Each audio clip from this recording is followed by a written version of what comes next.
Hi. You've probably heard that artificial intelligence is hungry, but did you know data centers already nibble away at almost 1.5% of humanity's entire electrical supply? And that appetite could more than double by decade's end. Buckle up. We're about to trace every electron powering the AI revolution.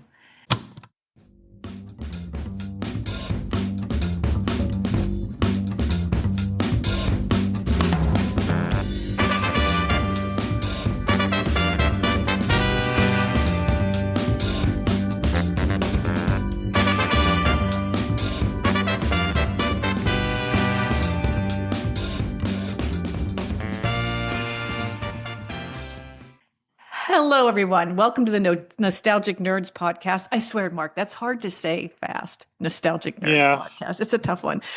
Where I'll get it eventually. I can actually give you my entire resume in 30 seconds. I'll get this. The Nostalgic Nerds podcast, where we root today's tech obsessions in the long, twisty story of how we got here. I'm Renee. And I'm Mark. Renee, I charged all of my devices before we got started. Will that cover today's power bill? Yeah. Not even close, buddy. In a few minutes, you'll see why. We're ranging from the blinking LEDs on a single GPU to a brand new mega campus in Wyoming that's slated to pull 1.8 gigawatts. Yes, Mark, the exact Great Scott number that fired up Doc Brown's DeLorean. Are you ready? Okay, so I'm gonna have to take your nerd card here because it was 1.21, and he did say it incorrectly. He said, gigawatts, but we all know that it's gigawatts. So, just turn in your nerd card now. Yeah, right. I should. You're such a nerd. All right, let's rewind for a minute. Picture But 1940s. What? 1.81 bigger. 1.8. Well, yeah, well, it's 1.5 times. Exactly. Okay, we'll get to it later, but it's 1.5 times what it would take to run one data center in Wyoming. Right? Like, that's crazy to me. All right, so let's rewind for a minute. Picture 1946 and the electronic numerical integrator and computer, the ENIAC. It had 17,000, Mark. 17, not 1,700, not 17,000 vacuum cubes, vacuum tubes, vacuum tubes. And I know there's a whole generation that's like, what's a vacuum tube? And then there's a bunch of other of us who actually remember flashes and cameras having cubes on top that had tubes in them that once you used the flash, it was dead. Like, talk about consumption at a stupid capacity. Like, we did some really dumb stuff with tubes. Your television back in the day, when it used to be in a whole wooden console, like that was a tube. Tubes slurping 150 kilowatts, enough to dim the lights on a city block. So imagine this, like, I need a reboot. Uh-oh, we got to reboot the ENIAC. We got to call like the city and let the power company know, because we can't turn it off and on when the rest of the city is at peak usage, because we'll definitely call a brownout. Like, that's what it meant for IBM to reboot the first PC. Like, I think how cavalierly we do it now. Is it plugged in? Like, that's where we're at now. But there was a time when, before you could reboot the 17,000 tubes, you had to call, the energy company and let them know that that's what you plan to do. PG&E. PG&E.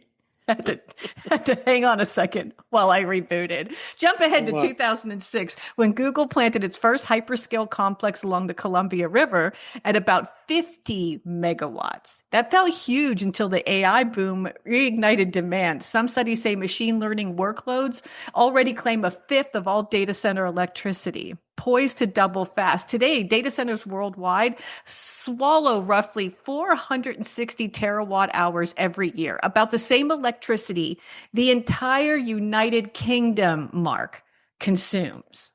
Home. Right? That's a lot of electricity. The International Energy Agency projects we could break 1,000 terawatt mark hour before 2030, meaning server farms alone would rival Japan's grid draw.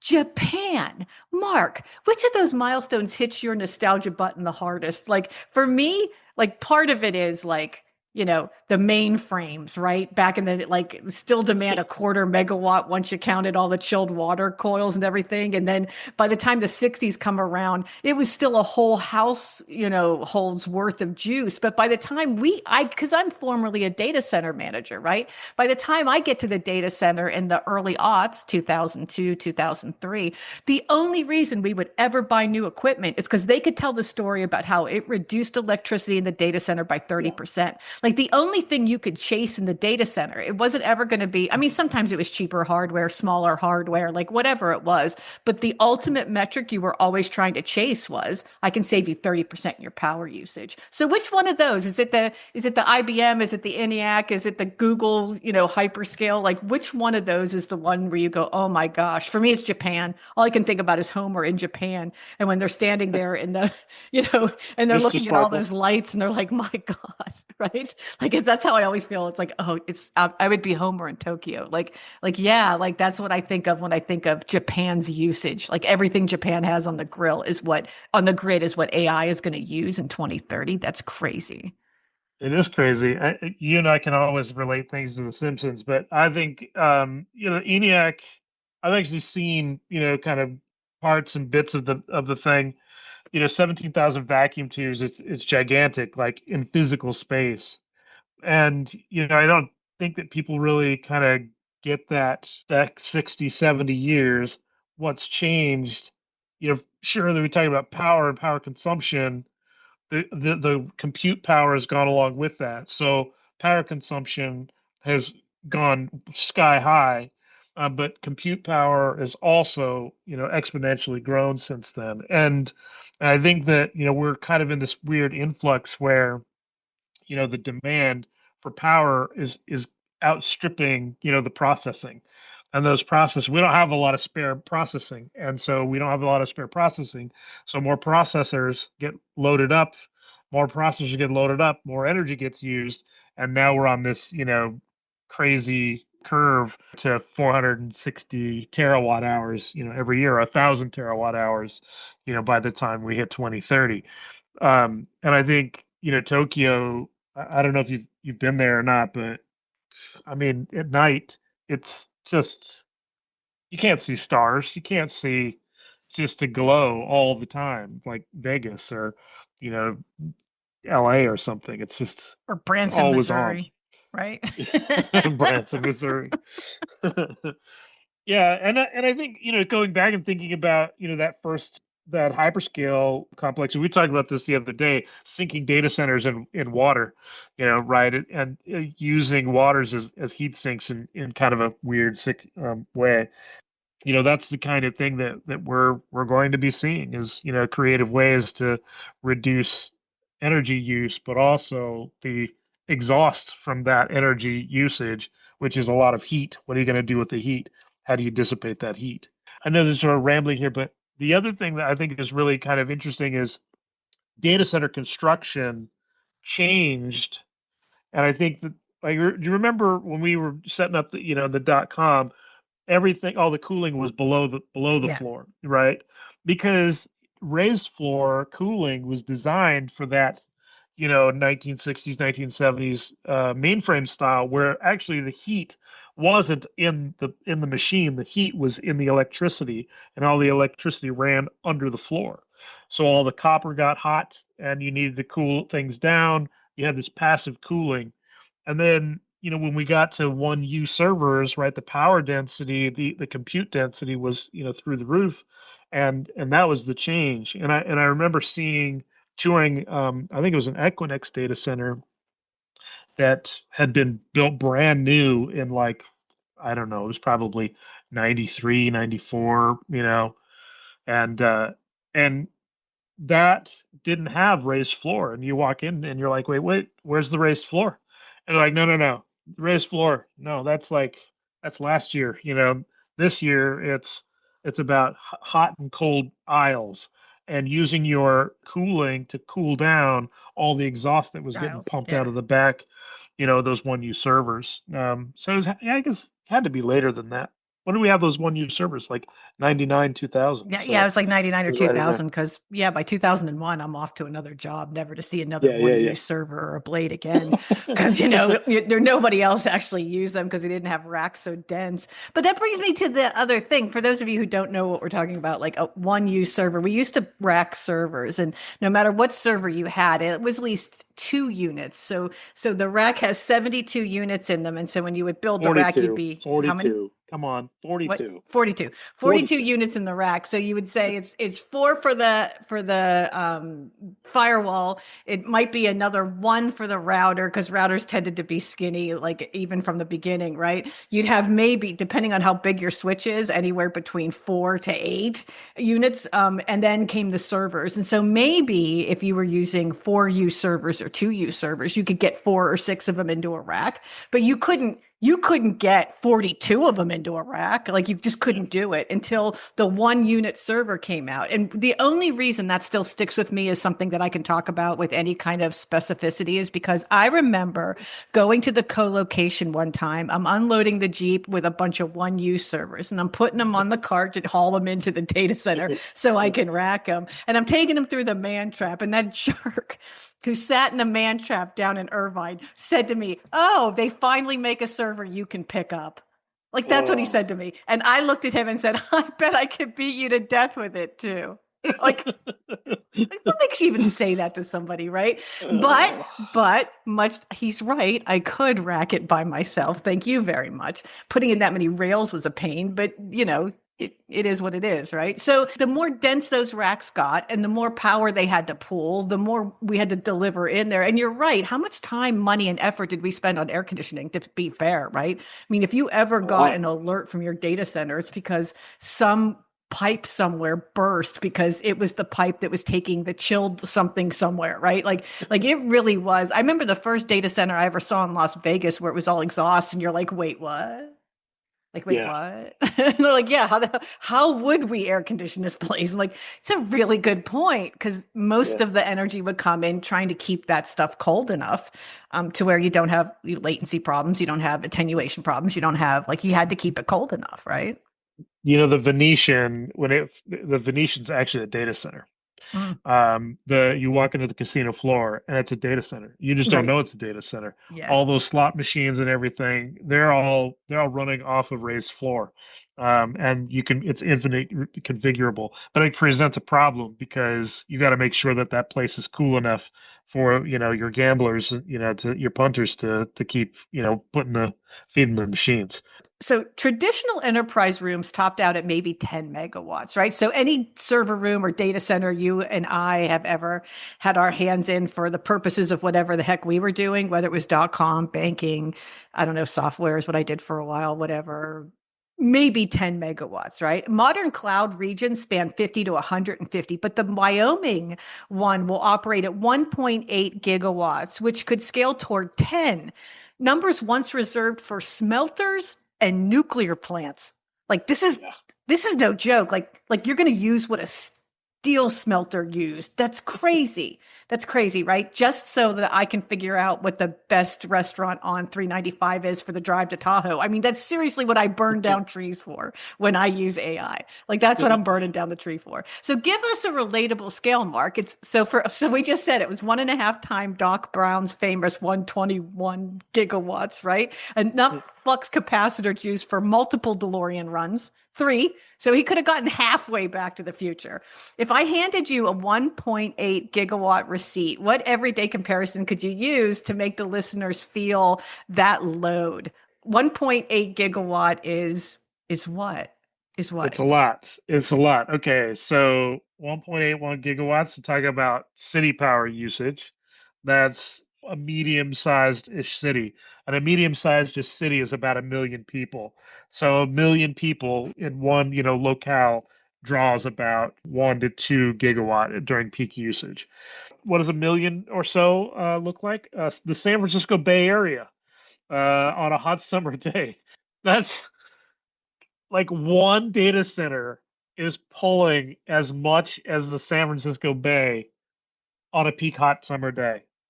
What How the about hell? 1.2 million two-slice toasters on dark roast, turning them all on at the same minute? That's 1.18 Right, gigawatts. right. 500,000 Teslas, charging in the There you garages, go. right? Okay, so we talked about smelters. So something that maybe not everybody understands. So these big industrial facilities that are of comparable are not even of that size. So a large aluminum smelter, which is the most energy intensive single site in the world, are smelters. 500 to 900 megawatts. 900 megawatts, just under or one gigawatt. So two giant size, two to three large size smelters, which is a huge energy consumption. We talked about hyperscale, the first hyperscale, large scale Microsoft or Google data centers, 100 to 300 megawatts. So you could run 6 to 12 of those massive full Wow. bore Azure data centers. A large nuclear power plant, 1 to about 1.5 gigawatts. Wow. So you have to spin up. Santa no freight, right? You got to spin up a nuclear power plant to supply this mega, So this mega flop data center. So that's it, right? That's why when you hear Microsoft saying we're going to build a data center in Pennsylvania and we're going to spin up 3 Mile Island, that's exactly why. That's That's exactly it. exactly why, right? In Yep. order to power that data center for AI, they need as much energy as a single nuclear power plant can get them, maybe two. So, Yeah. yeah, that's crazy, right? So, here, my favorite one is 150 fully illuminated football stadiums for a night game, all at the same time, all at the same time. Like, that's how much energy you're pulling to run one data center. Wow. How many nuclear power plants does the U.S. have right now? 54 commercially operating nuclear power plants. 54. 54. 94 total nuclear reactors. So about 97 gigawatts of nuclear power generation in the US today. So, Wow. like, okay, so let's just do, simple math. Let's call it 100. Let's call one of these data centers two. That's 50. You could power only 50 of these mega flop data centers with the total nuclear energy capacity of the US today. And we already use that to bring energy to houses and air conditioning to places because we have heat and fire just running crazy through the country. Exactly. Exactly. So where does this extra capacity come from? Like it doesn't. It doesn't come from because there isn't extra capacity. So they've got to start doing other things to generate that power. It's nuts. Okay, so let's zoom way in, right? So a single NVIDIA H100 accelerator peaks at about 400 watts, a half a space heater, right?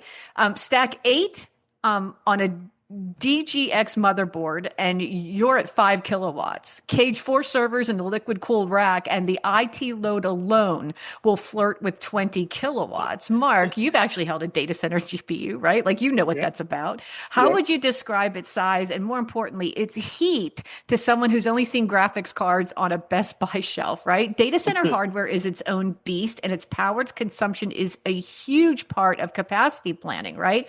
It's starting to look like an impossible thing to keep up with. Like you've done this is like how do we do this? How do we do this? What's interesting is you can actually get consumer grade NVIDIA GPUs now. And so people I think are starting to figure out like how big these suckers are. Is if you're in the PC hobbyist movement or you're building your own machines and stuff like that, if you go way back in the olden days, you had the little half size cards, you had the full size cards, the ISA slots, the PCI slots, PCIe, all of that. And they're thin and they're about a paperback sized, and that's all good. But now those GPUs, they're full length. They're the full length of a case, and they're usually multiple dissipation. Whatever it's fans or liquid cooling or whatever. There's multiples on a single card, and they're an inch and a change thick, and they're hot all the time. They're hot all the time because these processors are doing computations and computations and computations. I love seeing these. There's a subreddit, the PC Master Race, and they have this pictures. People show pictures of all their stuff, and they've got special lights and LEDs flashing and all of that. But the thing that they all have in common is some advanced cooling system, Mm. because the faster you push that processor, the hotter it gets. And you can't, like, you could fry eggs on them without, not even fry eggs, you burn your eggs on these things. So that heat has to go somewhere, and that heat is directly, related to how much energy consumption you've got. If any of you remember your Samsung phone catching on fire in your pant pocket, like it's the same thing, right? Like the processing power of whatever it is would cause that thing to melt. And so if it's constantly on and it's constantly running, and that's any server I've ever known, right? It's not like we turn those off at night. It's not where like they ever get to, you know what I mean? It's like they don't live a cushy life, a server. Like it's pretty much Well, burn it out, replace it. Right? unless it's the server under the janitor's desk that gets kicked, every once in a while. But yeah, I think, this is the big question. Where is there going to be an efficiency gain in AI or ML algorithms or language models that will change, like what's the step factor in reduction of power? Right now, it doesn't feel like there's a step change in reduction of power. It's more capacity, more focusing on giving the data center more capability, more compute, but it hasn't exactly equaled, well, what's the reduction? Remember, we were talking at the beginning where how do you sell more hardware? Well, you tell the data center manager that you're going to cut her energy costs by a third. Well, these guys aren't planning to cut energy costs by a third. They're planning on doubling energy consumption by Right. 2030. So that's a good segue to just raw wattage is only half the story, right? Enter PUE, power usage effectiveness. The global average hovers at about 1.56. So for every watt that reaches silicon, you spend another 0.56 on fans, pumps, and lights, right? So leaders like Google push fleet PUE down to 1.09, which means for every megawatt they're using, the overhead is 0.09%, thanks to liquid cooling and smart workload shifting. That slashes our 20 kilowatt rack from 31 kilowatts in an average enterprise data center, right, to 22 in a cutting edge, like bleeding edge. They're doing everything right. And it's the dream data center Marc walked into rather than the crazy one I lived in. Why does power usage effectiveness send data center nerds into bragging mode, though, Marc? I mean, what makes that little ratio so brag worthy? And just so we're clear, I'm not talking about like we figured out how to use, the hardware more effectively. I'm talking like we've changed the code to use less of the hardware, right? Yeah. We've changed it to be less like energy dependent. We have to figure out how to get that from 1.56 to 1, like 0. Like Yeah. there's no overhead on it. It's just it is what it is. And if we want to get good at it, we should figure out how to drive that number down from 1 to something like 0.75. And then okay, now we have some room to grow again. Talk to me about why that's so brag worthy though. I mean, we went from 31 to 22. So what? That doesn't seem like it's enough. Yeah, it's not enough. I think that's the key here, right? Is that processing demand is continuing to scale upwards. And so if you have that scaling factor of 1.09, okay, that's basically 10%. You pay a 10% tax on every token that you run in an AI request. Every compute cycle, you're paying a 10% tax on that, which doesn't sound like much, but when the total consumption is so high, then that tax is astronomical.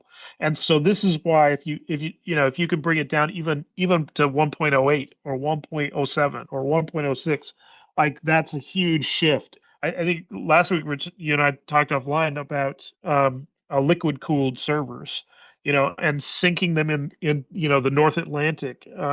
And so, if I can use the ocean, or I can use advanced alcohols that boil rapidly inside of an actual server contained in this, in these liquids, then I don't need to spend that money to cool that server, right?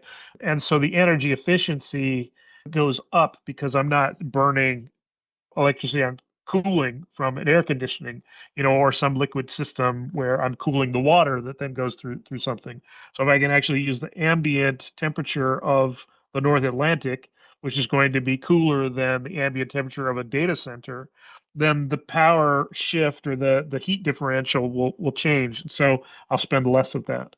You know, then what about the fish that are swimming around? I I could mean, be like, what happens when that patch of hot water yeah, makes its way to the other side of the ocean and now it's typhoon, whatever, and Hawaii yeah, goes down? Like, it's really is a right. thing, right? We could affect Yeah, world weather patterns with that. yeah.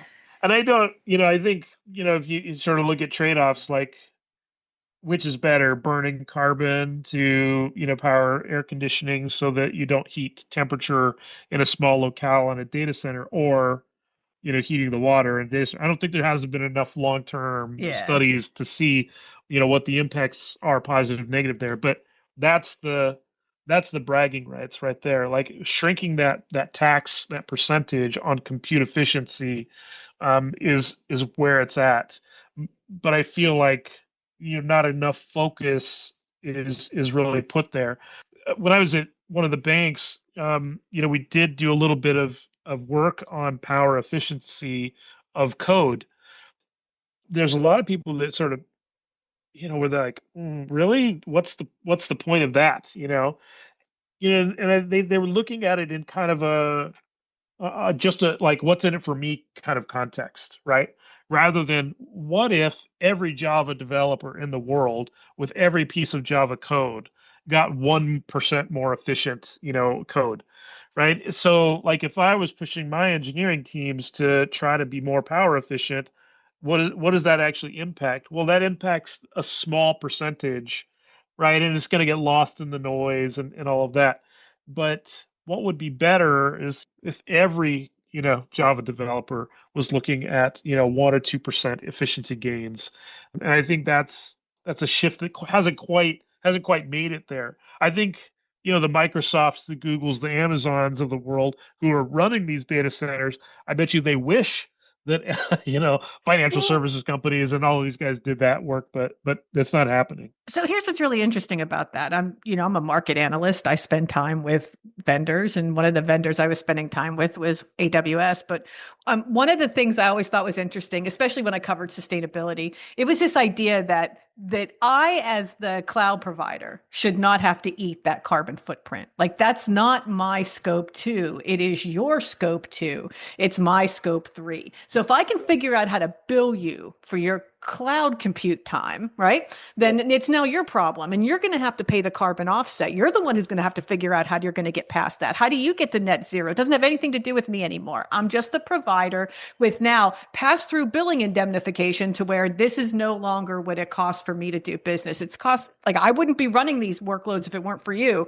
So now it's your problem. Like that's part of it. But then I would go back to them and say, well, what is your obligation then? Isn't it your obligation to figure out how to write code that doesn't use that much? I mean, they are at the mercy of whatever the heck it is you're Yeah. trying to do, right? So is the answer in like, if I'm going to drive down usage, I'm not going to get rid of my workloads. You convinced me that this was the way to do my workloads. I'm going to do my Right. workloads here, right? That's it. Like you convinced me. I'm here now. Now the obligation is on you to figure out how to drive down my numbers. And if you can't figure it out, I'll go work with a cloud provider who did, right? Because I have no control over it anymore. And I would say the same about AI. So let's say I subscribe to an AI model. If OpenAI doesn't figure out how to bill me back for my energy usage, they're going to have to eat it all, right? So there's going to Yeah. come a time at which now it's just cost prohibitive for me to do it because I'm going Yeah. to have to pay the offsets and I'm going to have to pay for the actual energy. So now the onus goes back to OpenAI. What are you doing to make these workloads less? And when we're only talking about we're gaining what?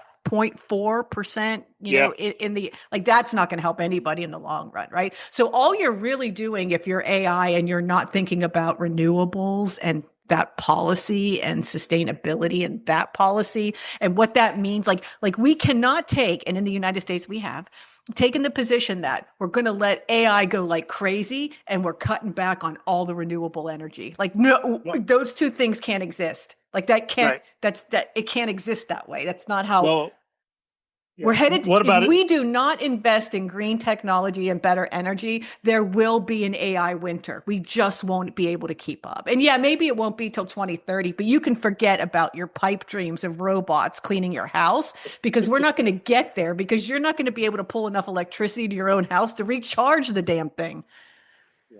Yeah. right? And it's not just AI. I mean, we haven't even touched the crypto, the crypto thing because the power consumption there is just as crazy. But, set that off to the side. Either, or maybe it's a combination of all of these things, right? Generation has to increase like significantly, Yes. but consumption efficiency of the workloads has to also increase, Right. and if you don't have those two things, then as you said, we're going to get to a winter. I wonder every time, and I'm glad I use DuckDuckGo these days because they're starting to filter out all the AI garbage in Mm, the results. But also, if you do the Bang G to do your search, it'll get rid of some of the Google stuff as well. Or if you do a minus AI, you put that switch on your mm, Google searches. But like, these Google searches come up with like not very good responses as well. right. And I'm like, who's footing the bill for my Google search? Like, I just did a Google search to ask, some, lame question. And I got an AI Up comes, response. I got an AI response. And I'm Yeah. thinking, well, who's paying for that?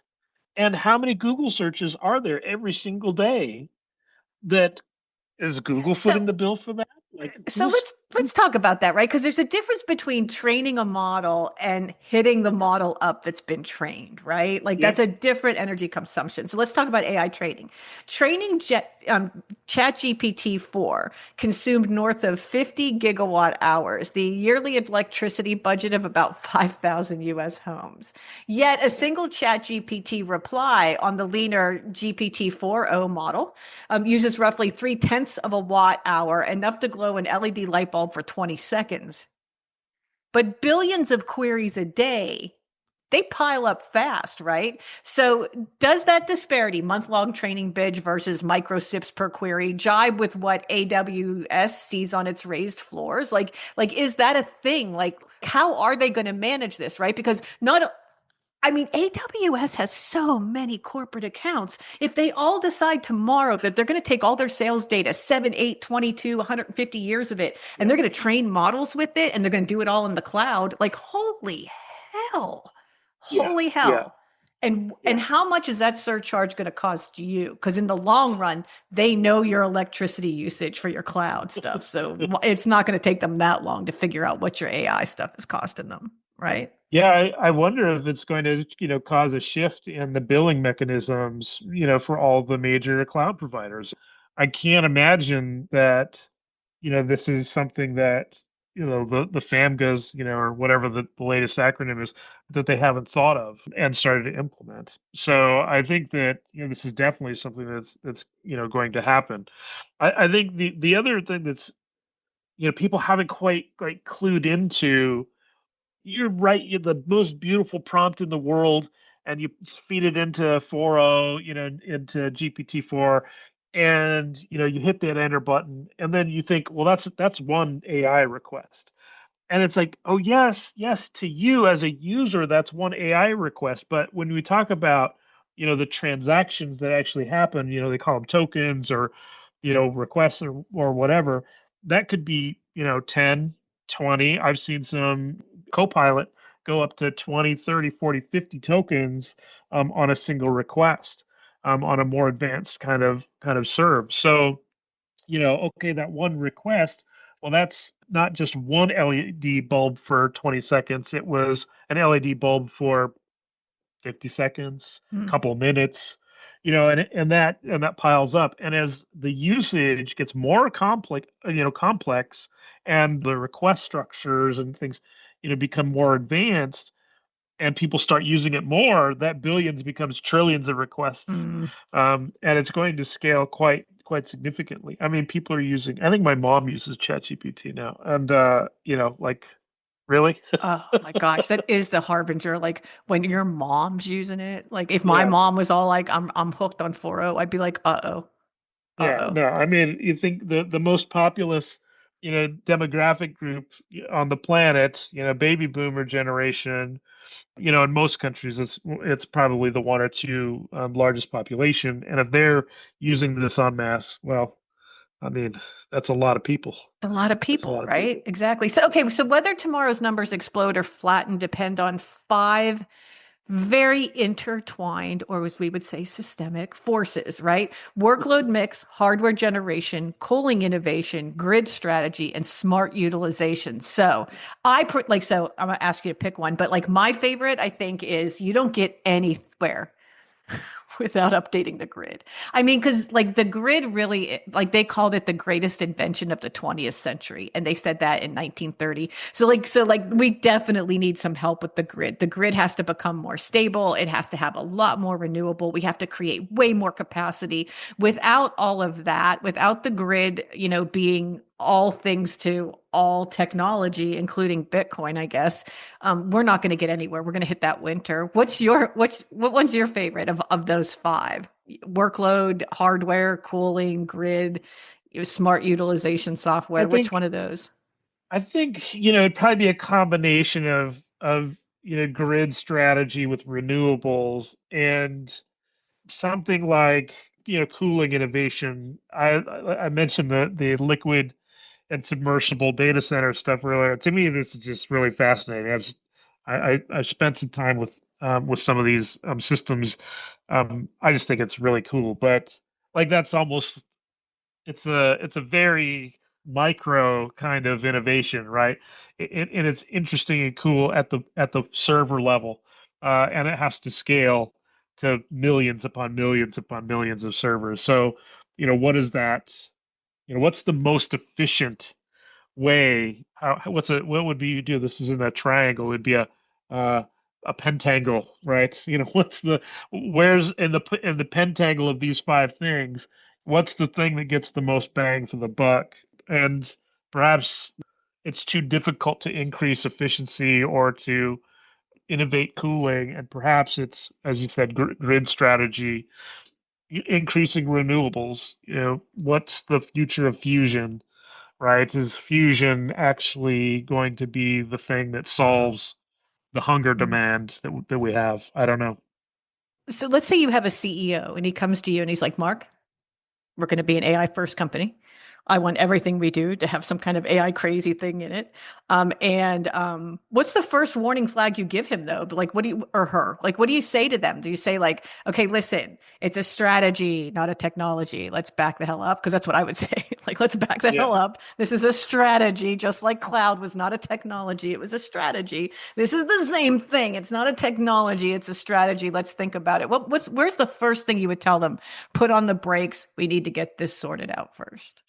This actually happened. Well, I think this has happened like two or three times to me now. One time it was about our mobile experience at one of the financial institutions I was working at, and somebody wanted to go from kind of a boring mobile banking app thing that looks and smells and tastes like every other mobile banking app thing, and said, well, what if that mobile banking app didn't actually do anything like any other app that you had out there? And the only way to do that is you open the app and the consumer, your customer interacts with it using AI totally and completely. And instead of I want to get going through the menu and says, credit, I want to get a loan, tap, Oh, right. apply, fill this out, all of that. No, it would be your mobile banking app. The first thing, you see is what do you want to do with your money today? Or how do you want to improve your financial health today? Like it asks a question and the consumer then interacts with that question to then create, the process that they want to go through. I want to buy a house.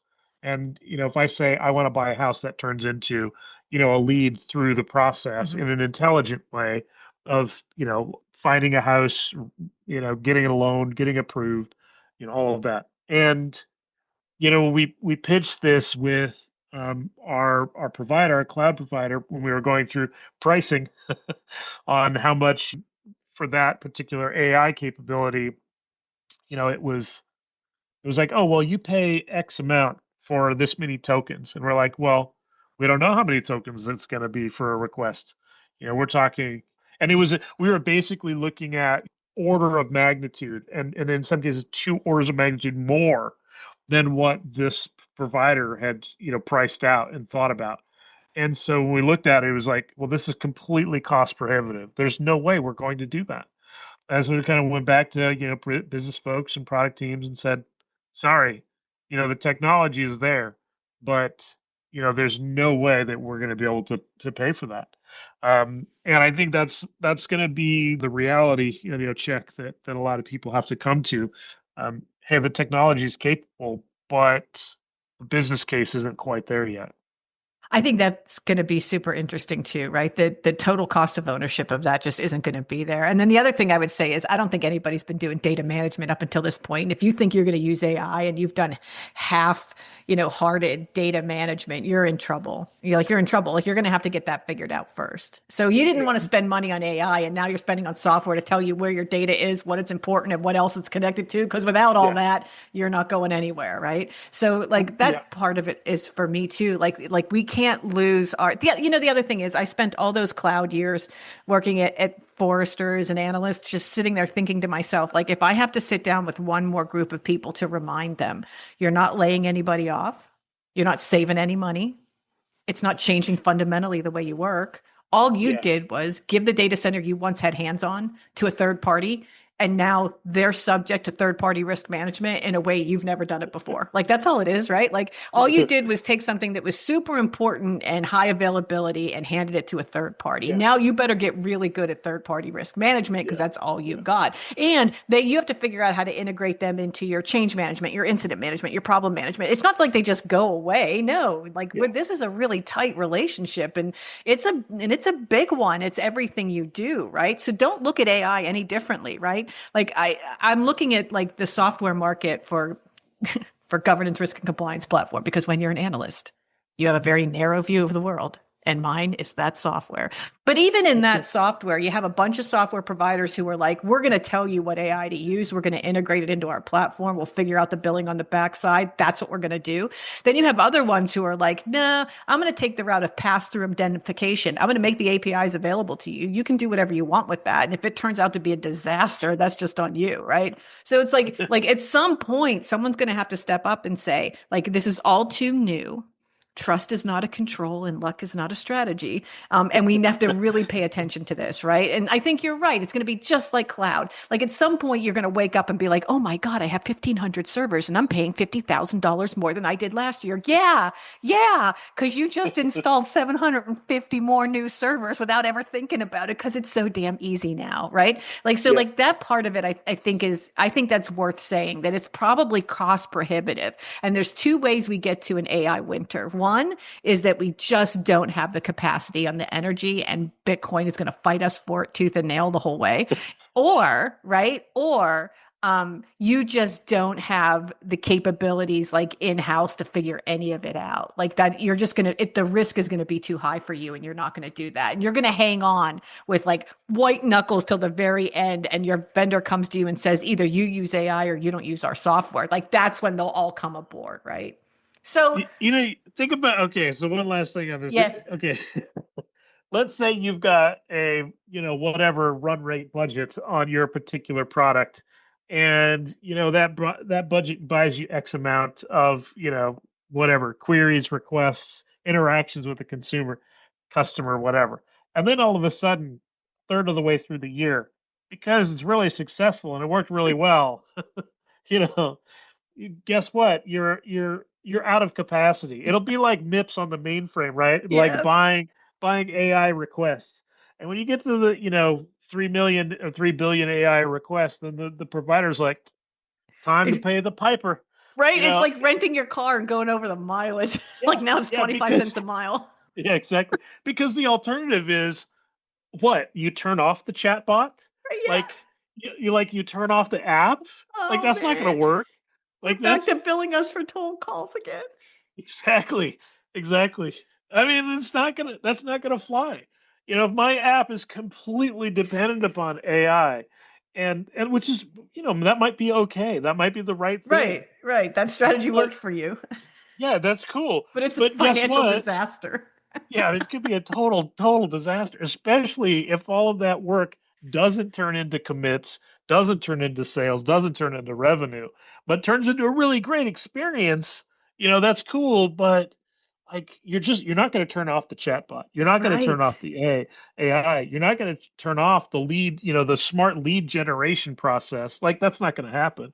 So what are you going to do? Lay people You're off. going to That's why they keep saying AI is going to replace jobs. It's going to be so damn I expensive. don't You're not going to be able to hire anybody else. There it is. Yeah, I don't buy the whole lay people off thing because Me neither. the real It didn't happen didn't ever happen. in the No, history it of didn't happen. anything. We didn't get rid of Yeah, accountants when we got Excel. We didn't get rid no, of data center managers when we had cloud. It's just not going to happen. I'm no, glad no. we all think that that's the level of brilliance we're at here, but we're not. Yeah, We're yeah. not. When was the last time the IT budgets went down? Right, Right.